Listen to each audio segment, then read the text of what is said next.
ஆர்ப்பாட்டத்துக்கு கோஷம் ஆரம்பிக்கணும். எதிர்த்து நின்ற அத்தனை பேரையும் டெபாசிட் தொகையை பறித்து உங்களால் மாபெரும் வெற்றி பெற்ற அக்கா கவிஞர் கனிமொழி அவர்கள் இந்த தலைவர் அவர்கள் அறிவிப்பாங்க.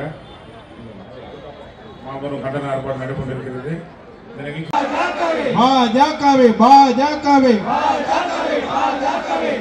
வாசலில் நுழையாதே. தேர்தல் ஆணையமே நீங்கள் வாக்கை நீக்காதே. செய்யாதே செய்யாதே. நிறுத்து நிறுத்து. எஸ்ஐஆரை நிறுத்து. பல தொகுதிகளில் வெற்றி பெற்றிருக்கிறார்கள் என்கிற தகவலை அதையெல்லாம் இன்றைக்கு மத்தியில் ஆண்டு கொண்டிருக்கிற மோடி அதில் இருக்கிற மோசடியை வெளிப்படுத்த வேண்டும் என்பதற்காக சட்ட ரீதியாகவும் மக்கள் வாயிலாகவும் போராட்டத்தை நாம் நடத்தி கொண்டிருக்கிறோம். தமிழர்கள் வாக்கை நீக்காதே. செய்யாதே செய்யாதே செய்யாதே. வாக்காளர் பட்டியலில் முறைகேடு செய்யாதே. என் வாக்கு நிறுத்து நிறுத்து நிறுத்து நிறுத்து. எஸ்ஐஆரை நிறுத்து. நடைபெற்றுக் கொண்டிருக்கக்கூடிய இந்த மதசார்பற்ற முற்போக்கு கூட்டணியின் சார்பிலே நடைபெறக்கூடிய மாபெரும் கண்டன ஆர்ப்பாட்டத்திலே கலந்து கொண்டிருக்கக்கூடிய காங்கிரஸ் தேசிய செயற்குழு உறுப்பினர் மரியாதைக்குரிய ஏபிசிசி சண்முகம் அவர்களே, மரியாதைக்குரிய மதிமுக அரசியல் ஆலோசனை குழு செயலாளர் சிப்பிப்பாறை ரவிச்சந்திரன் அவர்களே, சிபிஎம் மத்திய குழு உறுப்பினர் மரியாதைக்குரிய சம்பத் அவர்களே, இந்திய யூனியன் முஸ்லிம் லீகின் மாநில செயலாளர் காயல் மஹ்மூத் அவர்களே, சட்டமன்ற உறுப்பினர்கள் மார்கண்டேன் அவர்களே, அமுதராஜ் அவர்களே, சண்முகையா அவர்களே, தூத்துக்குடி மேயர் ஜெகன் பெரியசாமி உள்ளிட்ட நம்முடைய கூட்டணி இயக்கங்களை சார்ந்திருக்கக்கூடிய தலைவர்களே, திராவிட முன்னேற்ற கழகத்தின் மூத்த முன்னோடிகளே, முன்னணி செயல் வீரர்களே, கூட்டணி இயக்கங்களை சார்ந்த சகோதர சகோதரிகளே, நம்முடைய அன்பு தலைவர் கலைஞரின் உயிரினும் மேலான அன்பு உடன்பிறப்புகளே, இந்த எஸ்ஐஆரை எதிர்த்து ஏன் திராவிட முன்னேற்ற கழகமும் அதன் கூட்டணி இயக்கங்களும் ஒரு ஆர்ப்பாட்டத்தை நடத்தி கொண்டிருக்கிறது.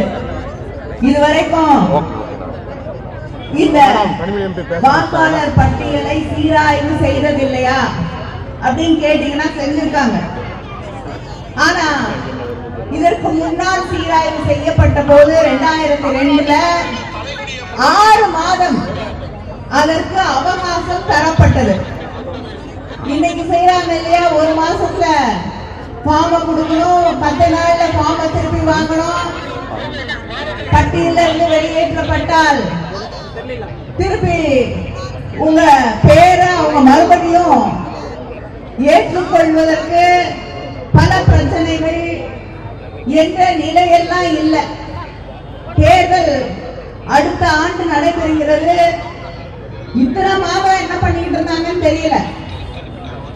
இப்ப கடைசி நேரத்துல வந்து இந்த எஸ்ஐஆரை கொண்டு வருகிறார்கள். இது ஸ்பெஷல் இன்டென்சிவ் ரிவிஷன். ஆனா உண்மையிலேயே பிஜேபி உடைய கண்ணோட்டத்துல இது ஸ்பெஷல் எக்ஸ்க்ளூஷன் ரிவிஷன். எக்ஸ்க்ளூஷன்னா பேரை எடுத்துறது, பட்டியல்ல பேர் நீக்குவதற்காக செய்யப்படக்கூடிய சீராய்வு தான் இது. யார் யாரோட பேரெல்லாம் எடுக்கிறாங்க? பீகார்ல எடுத்திருக்காங்க, ஹரியானால எடுத்திருக்காங்க, மகாராஷ்டிரால எடுத்திருக்காங்க. யாருடைய பேரெல்லாம், யாரெல்லாம் இவங்களுக்கு ஓட்டு போட மாட்டாங்களோ அவங்களுடைய பேரை எடுக்கணும். இதுல மிகப்பெரிய ஆபத்துகள் இருக்கு. சில நாடுகள்ல, சிங்கப்பூர் போல சில நாடுகள்ல 3 முறை நீங்க தேர்தல்ல வாக்களிக்கலன்னா, சரியான காரணம் இல்லைன்னா உங்களுக்கு அந்த நாட்டுடைய பிரஜையாக இருக்கக்கூடிய உரிமை கிடையாது. இப்ப இந்த வாக்காளர் பட்டியல இருந்து உங்க பேரை எடுத்துட்டு நாளைக்கு இப்படி ஒரு சட்டம் கொண்டு வந்தாங்கன்னா நாம இந்திய குடிமக்களாக வாழ்வதற்கு உரிமை இருக்கா, அது பறிக்கப்படுமா என்று சிந்தித்து பார்க்க வேண்டும். இங்க பேசியவர்கள் எல்லாம் சொன்னார்கள், வாக்குரிமை நம்முடைய அரசியல் சாசனத்திலே நமக்கு தரப்பட்டிருக்கக்கூடிய அடிப்படை உரிமை. அந்த உரிமை பேர், உங்க பேரு வாக்காளர் பட்டியல்ல இல்லைன்னா அந்த உரிமை எப்படி கிடைக்கும்? அந்த உரிமை இல்லாம போய் நாளைக்கு நீங்க தேர்தல்ல ஓட்டே போட முடியாது, உங்களுக்கு வாக்காளர் அட்டையே கிடையாது. நீ எப்படி இந்தியாவுடைய குடிமகன் குடிமகள் என்று சொல்லிக் கொள்கிறாய் என்று சொன்னா நாளைக்கு ரேஷன் கார்டு வாங்க முடியுமா, பாஸ்போர்ட் வாங்க முடியுமா, படிக்க முடியுமா, பிள்ளைங்களை பள்ளிக்கூடத்துல சேர்க்க முடியுமா?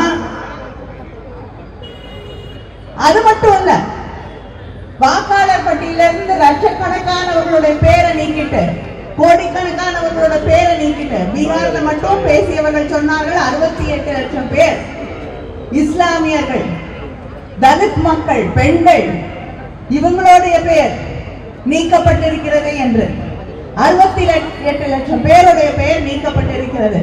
இங்க தமிழ்நாட்டுல அவங்களுக்கு யாரும் ஓட்டு போடுறதுக்கு தயாரா இல்லை, பிஜேபிக்கு வாக்களிக்க தயாராக இல்லை.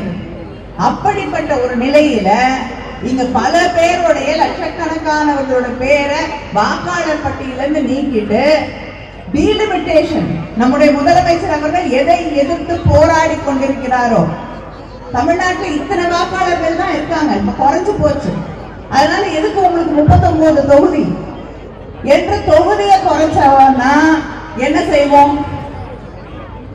இதையெல்லாம் சிந்தித்து நம்முடைய உரிமைகளை, நம்முடைய பிரதிநிதிகளுடைய உரிமைகளை எல்லாம் பறிப்பதற்கு, தமிழ்நாட்டுடைய உரிமைகளை தொடர்ந்து பறித்துக் கொண்டிருக்கக்கூடிய ஒரு கட்சி தான், ஒரு ஆட்சி தான் பிஜேபியோட என்பதை நாம் மறக்க முடியாது, மறுக்கவும் முடியாது.